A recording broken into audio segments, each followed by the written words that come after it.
டெல்லியில் ஐஏஎஸ் பயிற்சி மைய மாணவர்கள் பலியாகி இருக்கிறார்கள். இந்த நிலையில தான் அந்த மையங்களை மூட ஒரு உத்தரவு பிறப்பிக்கப்பட்டிருக்கு. டெல்லியில என்ன நடந்தது, தற்பொழுது மாணவர்களின் போராட்டம் மிகவும் தீவிரமடைய காரணம் என்ன, மேலும் ராகுல் காந்தி இது குறித்து என்ன பேசி இருக்கிறார் அப்படிங்கறத பத்தி பார்க்கலாம். டெல்லியின் பல்வேறு பகுதிகளிலும் நேற்று விடிய விடிய கனமழை கொட்டி தீர்த்தது. இந்த நிலையில டெல்லி ராஜேந்திர நகர் பகுதியில் இயங்கி வந்த ஐஏஎஸ் பயிற்சி மையத்தின் அடித்தளத்துல வெள்ள நீர் புகுந்தது. அடித்தளத்தின் கதவு பயோமெட்ரிக் முறையில் அமைக்கப்பட்டிருந்தது. தொடர் கனமழை காரணமா மின் இணைப்புமே அங்கு துண்டிக்கப்பட்டிருக்கு. இதன் காரணமாக அடித்தளத்தின் கதவு மூடிக்கொண்டதால் உள்ளே இருந்த 2 மாணவிகள், 1 மாணவர் ஆகிய 3 பேருமே பயிற்சி மையத்தின் அடித்தளத்துல சிக்கி நீரில் மூழ்கி உயிரிழந்திருக்கிறார்கள். இந்த சம்பவத்தை கண்டித்து டெல்லியில் ஆயிரக்கணக்கான மாணவர்கள் போராட்டத்தில் ஈடுபட்டு வருகிறார்கள். இதனை அடுத்து மத்திய பாதுகாப்பு படையினர் மற்றும் போலீசார் குவிக்கப்பட்டிருக்கிறார்கள். பெரும் துயரத்தை ஏற்படுத்திய இந்த சம்பவத்திற்கு பல்வேறு அரசியல் கட்சியினரும் கடும் கண்டனங்களை தெரிவித்து வருகிறார்கள். ஐஏஎஸ் பயிற்சி மையத்தின் உரிமையாளர் மற்றும் ஒருங்கிணைப்பாளர் கைது செய்யப்பட்டிருக்கிறார்கள். இதனிடையே விதிமுறைகளை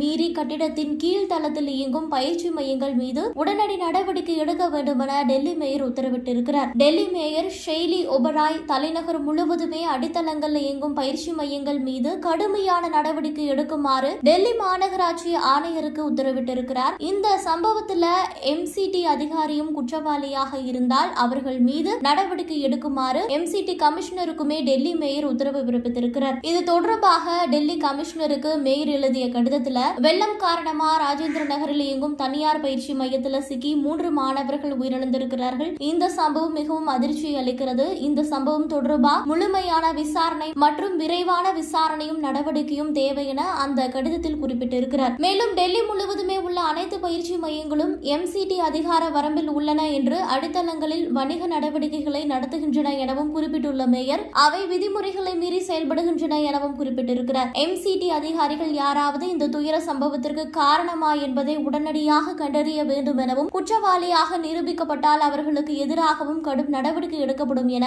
டெல்லி மேயர் தெரிவித்திருக்கிறார். இதனிடையே இந்த சம்பவம் குறித்து 24 மணி நேரத்திற்குள் விசாரணை நடத்தி அறிக்கை சமர்ப்பிக்குமாறு தலைமைச் செயலாளர் நரேஷ்குமாருக்கு டெல்லி அமைச்சர் உத்தரவிட்டிருக்கிறார். டெல்லியில 3 மாணவர்கள் உயிரிழந்த சம்பவத்திற்கு ராகுல் காந்தி தன்னுடைய கண்டனங்களை பதிவிட்டிருக்கிறார். ஒவ்வொரு குடிமகனின் பாதுகாப்பான வாழ்வுக்கு அரசே பொறுப்பேற்க வேண்டும். 3 மாணவர்கள் உயிரிழந்த சம்பவம் எதிர்பாராத நிகழ்வு எனவும் குடும்பத்தினருக்கு ஆழ்ந்த இரங்கல் என ராகுல் காந்தி தெரிவித்திருக்கிறார். மேலும் மோசமான ஒரு நகரமைப்பு திட்டம் மற்றும் பாதுகாப்பற்ற கட்டுமானத்தால் குடிமக்களினுடைய உயிர் பறிபோகிறது எனவும் பயிற்சி மையத்தில் 3 மாணவர்கள் உயிரிழப்புக்கு ஒட்டுமொத்த நிர்வாக சீர்குலைவே காரணம் என ராகுல் காந்தி தன்னுடைய கடுமையான கண்டனத்தை தெரிவித்திருக்கிறார். மேலும் டெல்லி பயிற்சி மையத்தில் வெள்ள நீர் புகுந்து 3 மாணவர்கள் உயிரிழந்த விவகாரம் தொடர்பாக போராட்டமானது அங்கு தீவிரமாக நடைபெற்று வருகிறது. டெல்லி மாநகராட்சிக்கு எதிராக மாணவர்கள் போராட்டத்தில் ஈடுபட்டிருக்கிறார்கள்.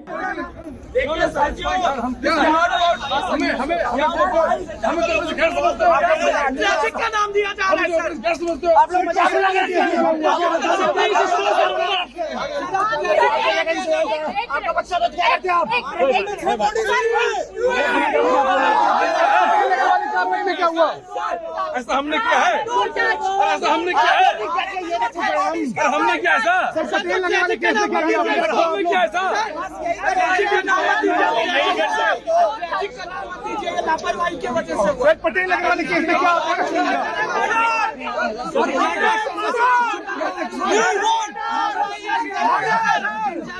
हो रहा है? नंबर 1 बता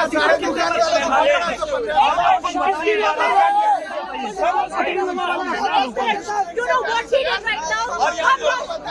हम नारे मार रहे थे और ये कहते हाँ हाँ मारो।